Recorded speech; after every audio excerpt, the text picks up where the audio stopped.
आप एक कैदी थे, फिर आप एक लेखक बने और अब आप एक विधायक हैं। जेल जाने का कारण भी वही था। हम 6 लड़के पकड़े गए, उनके साथ हम जुड़ गए थे, आंदोलन कर रहे थे, उनको गोली से मार दिया। तो जब आप ये एक्टिविज्म कर रहे थे तो आपने सोचा कि एक दिन मैं विधायक बनूंगा, ऐसा कुछ था कि?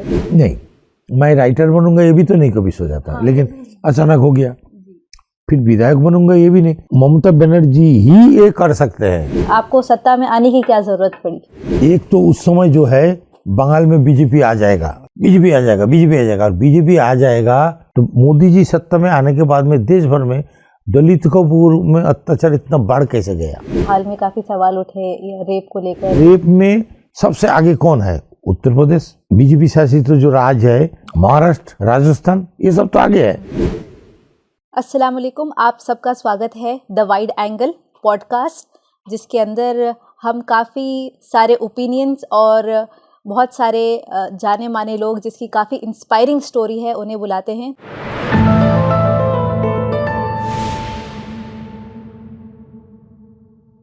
तो आज हमारे साथ जुड़े हैं मनोरंजन व्यापारी, जो वेस्ट बंगाल के बोलागढ़ कॉन्स्टिट्यूएंसी के विधायक हैं। स्वागत है आपका। मनोरंजन व्यापारी जी, आप बताइए कि आप एक कैदी थे, फिर आप एक लेखक बने और अब आप एक विधायक हैं। एक लंबा सफ़र आपने तय किया है और काफ़ी संघर्ष के साथ आपने ये सफ़र किया है। तो अब शुरुआत करें कि आपकी पैदाइश और फिर आप कैसे वो संघर्ष करते हुए जेल पहुँचे और फिर वहाँ से आपका क्या संघर्ष रहा। तो आप स्टार्टिंग में बताइए कि आपकी लाइफ कैसी रही, अर्ली लाइफ। हमारे जन्म ऊपर बांग्ला में हुआ, जिसको पूर्वी बंगाल बोला जाता था, पूर्वी पाकिस्तान भी बोला जाता था, उस पर हुआ हमारा जन्म। देश के विभाजन के कारण हमको इस पर आना पड़ा, पिताजी के साथ लाए हमें। यहाँ रिफ्यूजी कैंप में हमें रहना पड़ा। पिताजी को बोला गया था कि दंड करने जाना पड़ेगा, उन्होंने इनकार कर दिया, तो सरकारी तमाम सहायता जो है बंद कर दिया गया उनके लिए। तो हम तो गरीब थे, पिताजी लिखाई पढ़ी भी नहीं जानते थे, तो मजदूरिया ये सब काम करने लगे, मजदूरी। लेकिन उस कैंप में लगभग 20-22 हजार परिवार रहा करता था। इतने लोग, सब छोटे शहर बिष्णुपुर, वहाँ इतना लोगों को काम मिलना मुश्किल था। पिताजी का एक दिन का मिलता, 3 दिन नहीं मिलता। तो फिर घर में जो है चूल्हा चौकी चलना बंद हो गया, खाना पीना बंद हो गया। तब हम बचपन पे घर से निकल गए, गैया बैला चढ़ाने लगे। उसके बाद पिताजी उस कैंप को छोड़ करके फिर दूसरा एक कैंप घोला दौलतला, वहीं आ गए।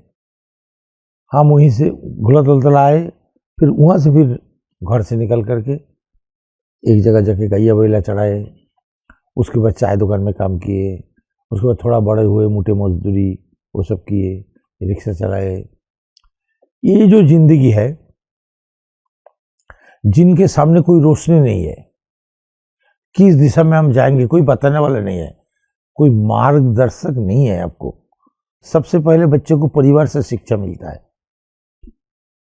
हमारे परिवार से शिक्षा तो हमें मिला नहीं, हमारे पिताजी उस लायक थे ही नहीं।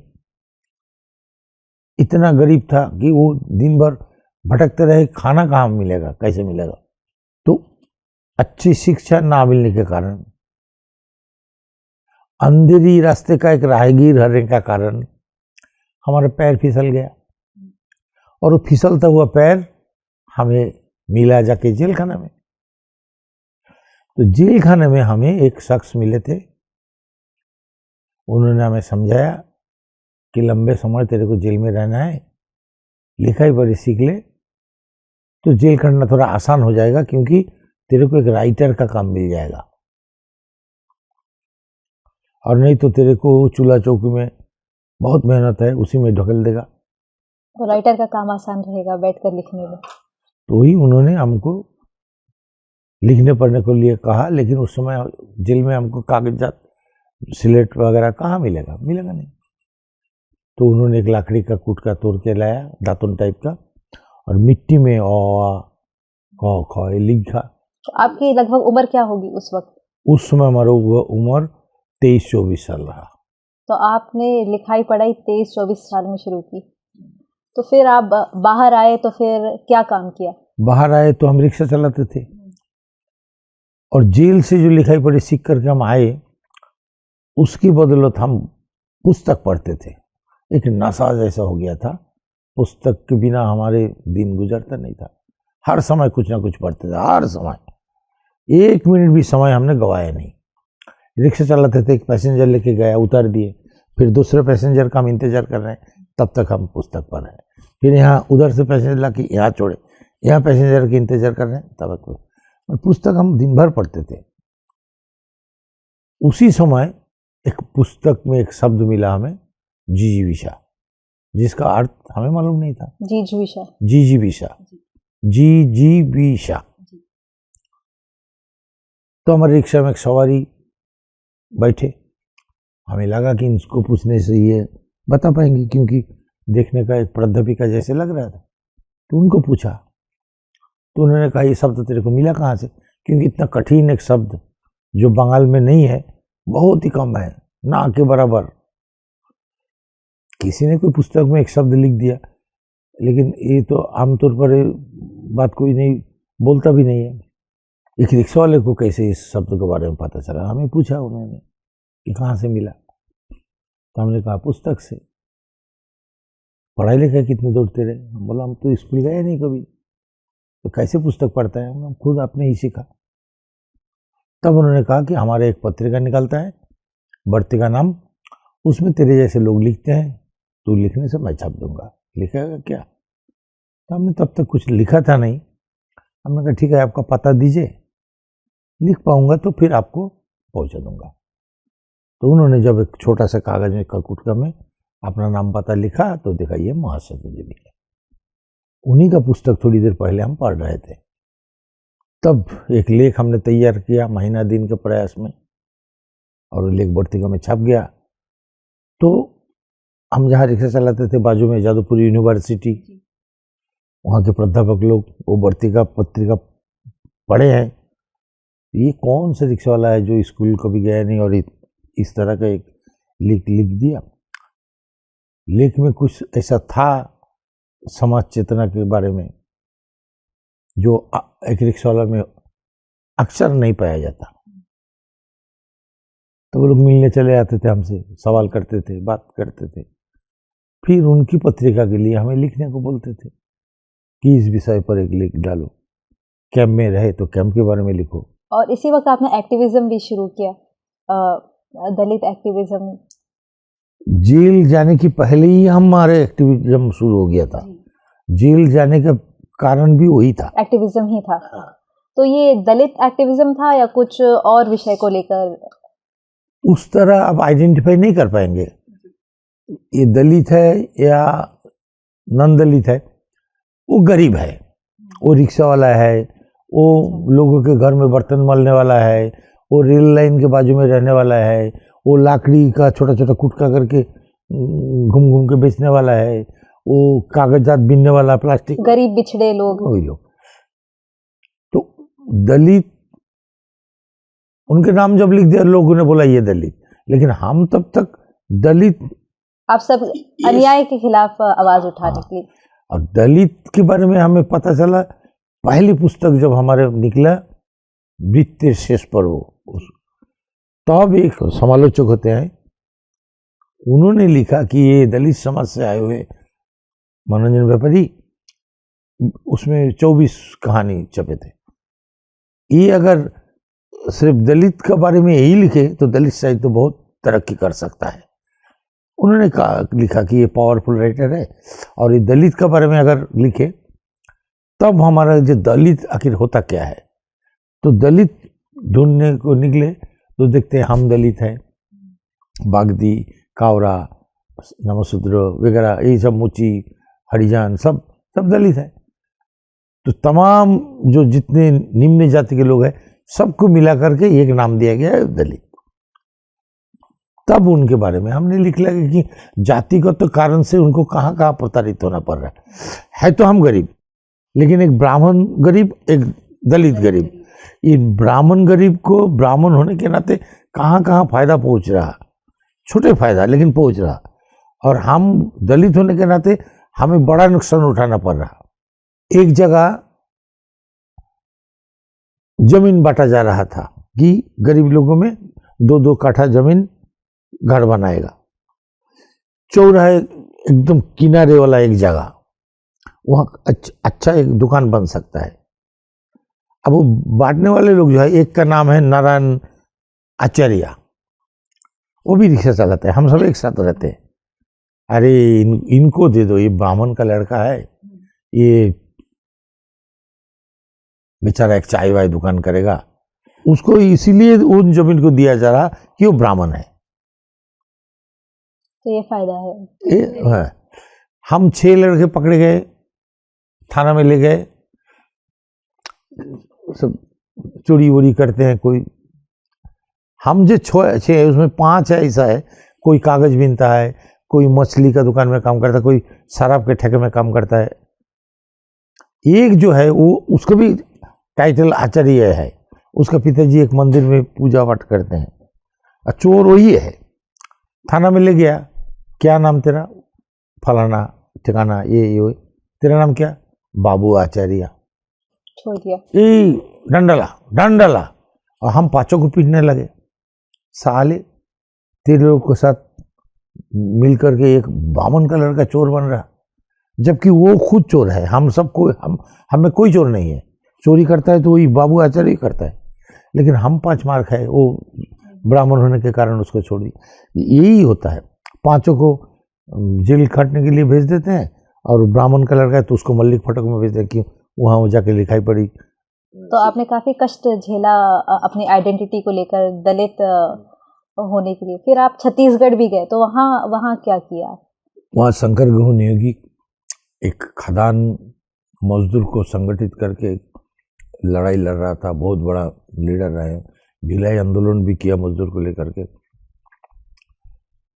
उनको गोली में मार दिया। उनके साथ हम जुड़ गए थे, आंदोलन कर रहे थे, उनको गोली से मार दिया। सुंदरलाल पटवा का राज रहा बीजेपी, एक भी मुलजिम को कोई सजा नहीं दिया गया। इतना बड़ा लीडर को मारा, सब छोड़ दिया गया। पुलिस ने ऐसा केस बनाया कि किसी को कोई सजा नहीं हुआ। तो जब आप ये एक्टिविज्म कर रहे थे, तो आपने सोचा कि एक दिन मैं विधायक बनूंगा, ऐसा कुछ था कि? नहीं, मैं राइटर बनूंगा ये भी तो नहीं कभी सोचा था। लेकिन अचानक हो गया। फिर विधायक बनूंगा ये भी नहीं।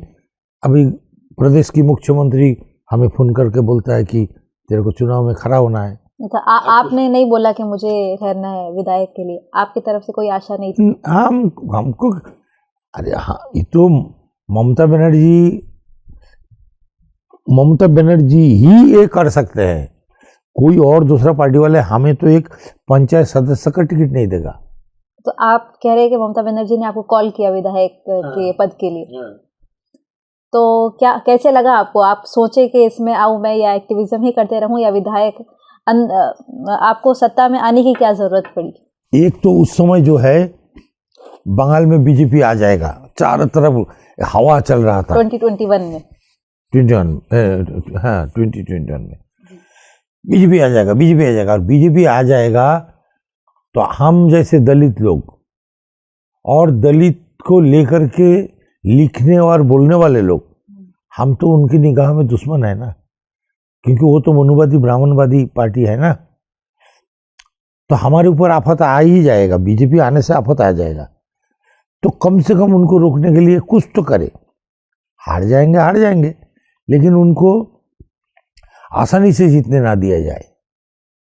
वैसे तो मोदी जी कहते हैं कि वो अंबेडकर के सब में बड़े मानने वाले हैं, अंबेडकर के काफ़ी बड़े स्टैचूज लगे और कहते हैं, तो आप कैसे बोल रहे हैं कि वो ये अंबेडकर विरोधी या दलित विरोधी है? कहने से क्या होता है,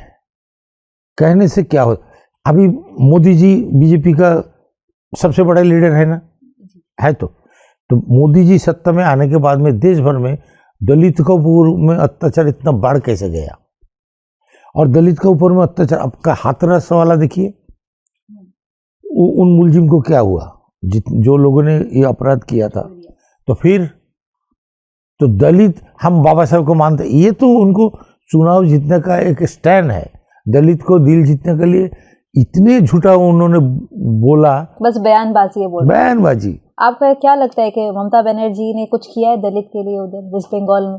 दलित के लिए सबसे बड़ा उदाहरण तो हम है, हम जैसे 40 लोगों को टिकट दिया था, अभी कोई जीत नहीं पाए, कोई जीते, कोई जीत नहीं पाए, लेकिन दिया 40 लोगों को टिकट। आपने बोला कि आपकी आशा नहीं थी विधायक बनने की, आप ठहरे, आप चुनाव जीते, आप बन गए विधायक। तो जब विधायक बने, आपने शपथ लिया, तो आपको क्या था कि मैं ऐसा क्या करूंगा अपने राज्य में? तो सबसे पहले तो मैं रहने वाला हूँ 24 परगना का, उसके बाद आता है कलकत्ता, उसके बाद आता है हावड़ा, उसके बाद आता है हुगली। इतने दूर जिले में कोई लोग हमें जानता है, हमें विश्वास नहीं था, लेकिन हमें जानते थे वो लोग। जैसे हम वहाँ पहुँचे, 1-2 दिन में हम जब चारों तरफ घूम लिए तो हम देख ली कि अरे लोगों में एक लहर सा आ गया हमें देख करके उन लोग को कि इन्हीं को जिताना है।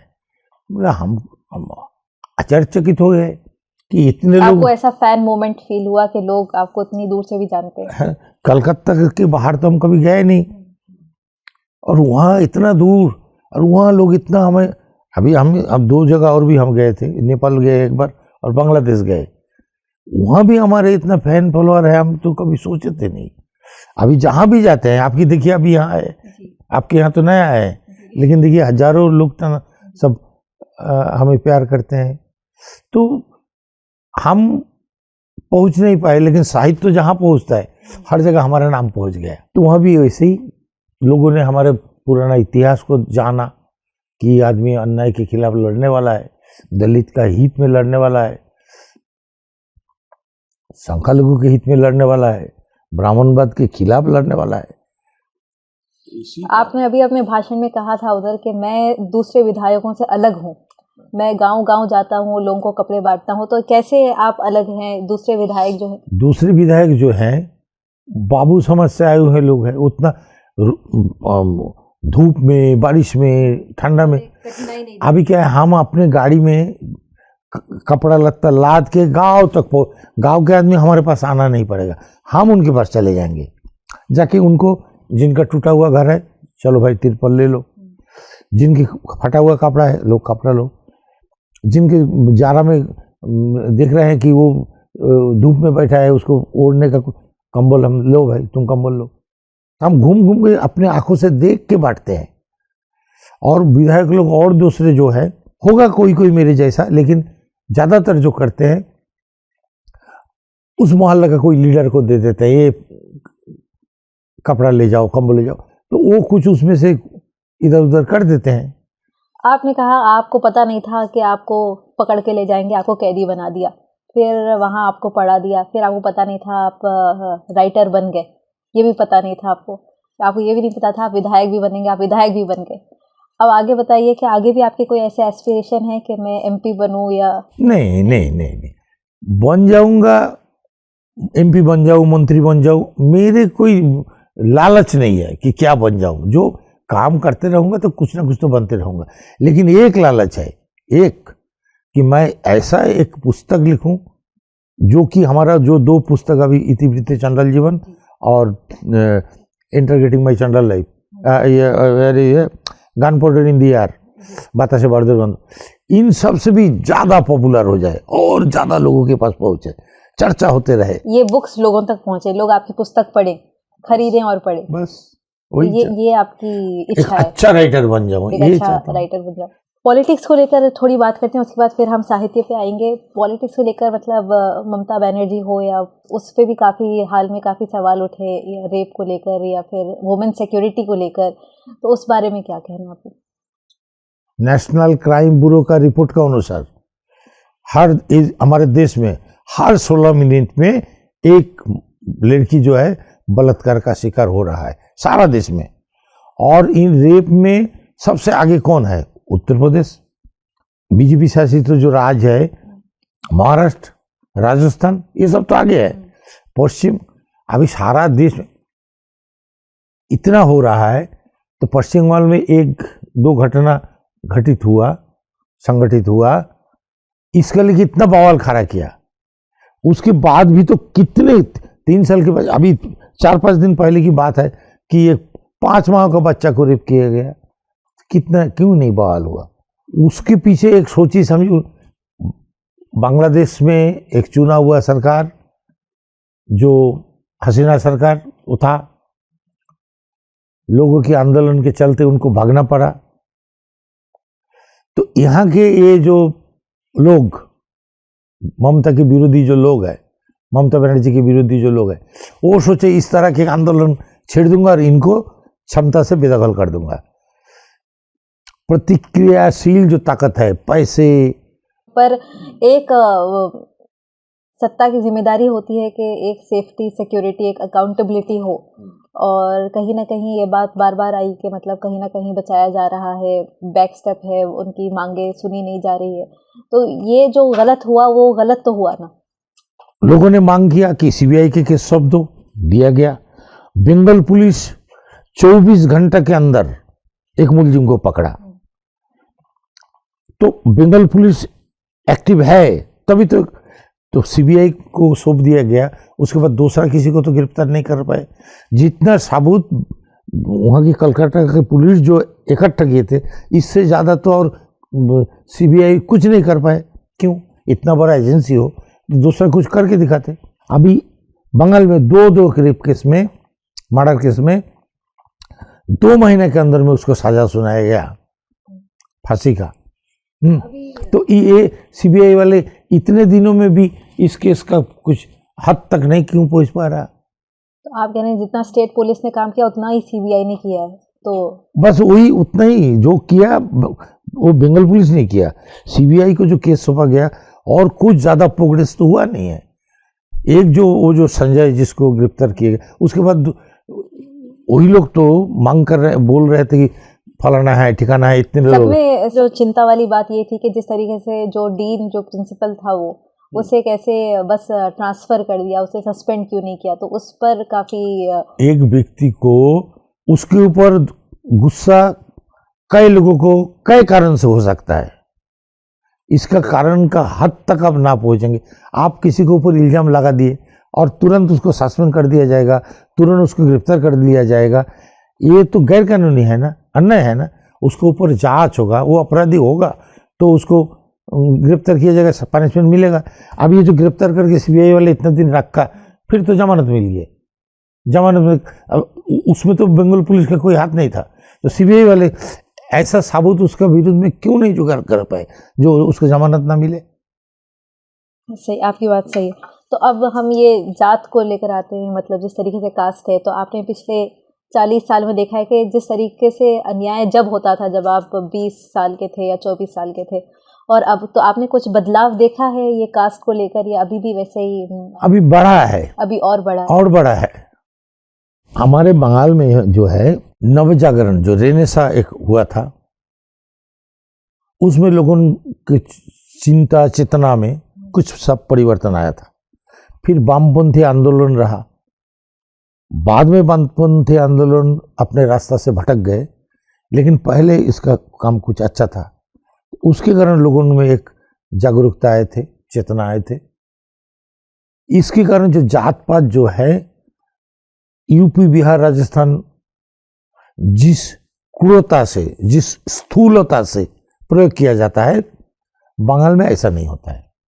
बंगाल में क्या होता है, बंगाल के लोग जो है, अंग्रेज पहले जाके राजधानी बनाए कलकत्ता में, वहाँ की ऊंची जाति के लोग अंग्रेज के पास पहले जाने का मौका मिला, और अंग्रेज से वो लोग 3 तरीका कौशल सीखने को उनको मौका मिला। इंग्लिश बहुत बुद्धिमान जाति थे, धूर्त थे, ये हमारे वहाँ की ऊंची जाति के लोग सीखे। तो वो क्या है, हम खाना बना देंगे, वो खाना खा लेगा। हम छुएंगे, हम उनका कंधे पे हाथ दे देंगे, हमारे कंधे हाथ दे देगा, वो हमें पीटेगा नहीं। वो हमको रुकेगा कहाँ? राजनीतिक क्षेत्र में हम अगर उनको आगे पीछे ढकेल के हम आगे निकल जाए, साहित्य के क्षेत्र में हम उनको पीछे ढकेल के आगे निकल जाए, अर्थनीतिक क्षेत्र में हम उनको ढकेल के आगे निकल जाए, इन सब जगह जो है साहित्य, संस्कृति, राजनीति, अर्थनीति, वो हमको उस जगह में रोकेंगे। लेकिन हम खाना पाना दिए वो खा लेंगे, इसमें वो रोकेंगे नहीं, इसमें हमें वो घृणा नहीं करेंगे। हम आगे ना बढ़ पाए कोई भी क्षेत्र में, इसके लिए वो लोग रोकेंगे। बंगाली साहित्य में आपका खुद काफ़ी जाना माना नाम है, पर जब आप जब साहित्य को पढ़ रहे थे तो आपके कौन सा ऐसा नाम था जिससे आप काफ़ी इन्फ्लुएंस हुए थे, इंस्पायर हुए थे? देखिए, रविन्द्रनाथ टैगोर सबसे आगे, सतीनाथ, विभूति, ताराशंकर, मानिक, शरद चट्टोपाध्याय, ये है उच्चांग कोटि के साहित्यिक। इनको जितना बार आप पढ़े, जितना पढ़े कम है। व्यक्तिगत रूप में हमने जो सीखा, पढ़े हम सबको, महासती देवी से सीखा, उनका जो क्रोध, गुस्सा, सूरज समान अनल और अनिर्वाण जो क्रोध, वो महासती देवी से हमने लिया। और उन क्रोध एक आदमी में तब आता है जब दलित, जब शोषित, वंचित लोगों के प्रति आपके हमदर्द होगा, प्यार होगा, तब इनको ये जो सताने वाले लोग हैं उसके ऊपर आपको वो गुस्सा आएगा। तो उनसे लिया हमने वो गुस्सा, आप देख ही रहे हमारे लेखन में गुस्सा, वो गुस्सा हम महासती देवी से लिया। समरेश बसु से लिया, हर कैरेक्टर को अपने हृदय से सिंचित किया, निर्माण जो किया बड़ी प्यार से। हर कैरेक्टर को आप प्यार हो जाएगा आपको उनको देख करके, उनको पढ़ करके। इतना मार्मिक ढंग से उन्होंने उन कैरेक्टर को सृजन किया, ये सीखा उनसे। जाजाबर नाम का एक राइटर रहा, जिनका एक पुस्तक हमने पढ़ा, दृष्टिपात। एक शब्द के साथ माला का तरह पिरोया गया, एक धागा से, जैसे एक फूल को पिरोया जाता है ना, एक शब्द के साथ एक शब्द को ऐसे जोड़ा कि पूरा उपन्यास को हमको लगा कि एक कविता है। वो उनसे वो सीखा। और हिंदी साहित्यिक श्रीलाल शुक्ला, उनसे सीखा एक तिर्यक दृष्टिकोण। दूसरी एंगल से भी एक चीज देखा जा सकता है, हम सीधा आपको देख रहे हैं, ये एक देखना, और दूसरी ढंग, जैसे एक उदाहरण के रूप में हम बोलना चाहेंगे। उन्होंने लिखा राग दरबारी उपन्यास में, एक लड़का पढ़ना लिखना बहुत पसंद करते हैं, बहुत पसंद करते हैं पढ़ना लिखना, खास करके क्लास 9 में। इसलिए पिछले 3 साल से वो क्लास 9 में ही पढ़ रहा। ये जो बोलने का एक तरीका, लड़का को जो पढ़ाई में कुछ नहीं है, 9 में 3 बार फेल हुए, वो बात को कितना महत्व से बताया। क्लास 9 में ही ये पढ़ना चाहते, इसलिए 3 साल से पढ़ रहा। ये बोलने का जो तरीका, उनका अंदाज, ये हमें अच्छा लगा। तो आपने काफ़ी साहित्य को लेकर अभी अपने भाषण में भी कहा कि लोगों को पुस्तकें पढ़नी चाहिए, लिखना चाहिए। तो आप ये जो यंगस्टर्स हैं, जो नौजवान लोग हैं, तो उन्हें क्या बोलना चाहेंगे? साहित्य कितना ज़रूरी है आज के दौर में, जब काफ़ी लोग दूर हो रहे हैं? मतलब वो बात वहाँ भी बताया और यहीं भी बता रहा हूँ कि आप पुस्तक के साथ जुड़े रहोगे तो पुस्तक आपके अंदर इतना ताकत भर देगा जो आप झुकोगे नहीं, डरोगे नहीं, हारोगे नहीं। आपको हौसला जो है बढ़ जाएगा पुस्तक अगर पढ़ोगे तो, क्योंकि पुस्तक में आपको वो प्रेरणा मिलता है कि हम हर मुसीबत को सामना करें। आपको पुस्तक से वो ताकत आपको दे देता है, तो इसीलिए पुस्तक पढ़ना जरूरी है। और ये एक फाइनल एडवाइस उन लोगों के लिए जो गरीब, बिछड़े हुए, मार्जिनलाइज कम्युनिटी से, SC या ST इनसे आते हैं, तो वो भी मतलब आपकी तरह ऐसे संघर्ष कर रहे होंगे, कहीं छोटी मोटी नौकरी कर रहे होंगे, तो उनके लिए आपके एक्सपीरियंस, आपने जो कुछ देखा है लाइफ में, उसको देखते हुए आप उन्हें क्या एक सलाह दोगे? जो समाज में जो व्यक्ति कामयाब हुए, आप उसका संघर्ष को देखो, और देखने के बाद आप जान जाओगे कि आप संघर्ष में कितना पीछे रह गए। तो आपको जी जान से, आप गरीब हो, आपके पास साधन नहीं है, उन सुविधा नहीं है, आप आगे बढ़ो, फिर भी उसी अवस्था के अंदर में बैठ करके, व्यवस्था के अंदर में बैठ करके आप आगे बढ़ने के लिए जीत और प्रयास करो तो कोई ना कोई रास्ता तो जरूर निकलेगा। क्योंकि हमारे भी तो निकला। जेल में कहाँ शिक्षक मिलता है, पुस्तक मिलता है, मिला तो फिर जब हम बाहर में आकर के ये लिखने और लोगों ने पुस्तक हमें दिया तो एक शख्स हमें हर महीना 15,000 रुपया देते थे। जब हमारे स्कूल का नौकरी हम कर नहीं पा रहे थे घुटने के कारण, हर महीना 15,000 करके रुपया देते थे। हमने उनको पूछा कि आपका कंपनी में हमारा क्या काम? उन्होंने कहा कुछ काम नहीं, तुम लिखो, सिर्फ लिखो। और दो पुस्तक हम मोतो एक मुक्ति सेना नाम इतना बड़ा मोटा पुस्तक और जे कथा इतिवृत्ति नहीं, एक साल में हम 2 उपन्यास लिखे उनके वहाँ बैठ के। हर माह हमने वो 15,000 करके रुपया देते थे। आप संघर्ष करोगे तो आपको हाथ पकड़ के सामने ले जाने वाला कोई ना कोई मिल जाएगा। आप हताश ना हो, निराश ना हो। आप किसी को ढूंढ रहे हो तो कोई आपको भी ढूंढ रहा। दोनों में मिलना समय का खेल है। कब मिल जाओगे, लेकिन अपने को आप तैयार रखो कि मौका मिलते ही हम आगे जाएंगे। मौका के तलाश में रहो, हताश मत हो, निराश मत हो। धन्यवाद मनोज व्यापारी जी, आपने हमें वक्त दिया। और ये एक सलाह के साथ हम ये पॉडकास्ट यहाँ ख़त्म करते हैं। सारे यंगस्टर्स जो सुन रहे हैं, struggle is a key to success and consistency is also. तो बहुत बहुत शुक्रिया, आप आए, हमें वक्त दिए, और हम देखेंगे कि और आप पुस्तकें लिखें और हम पढ़ें। Thank you so very much.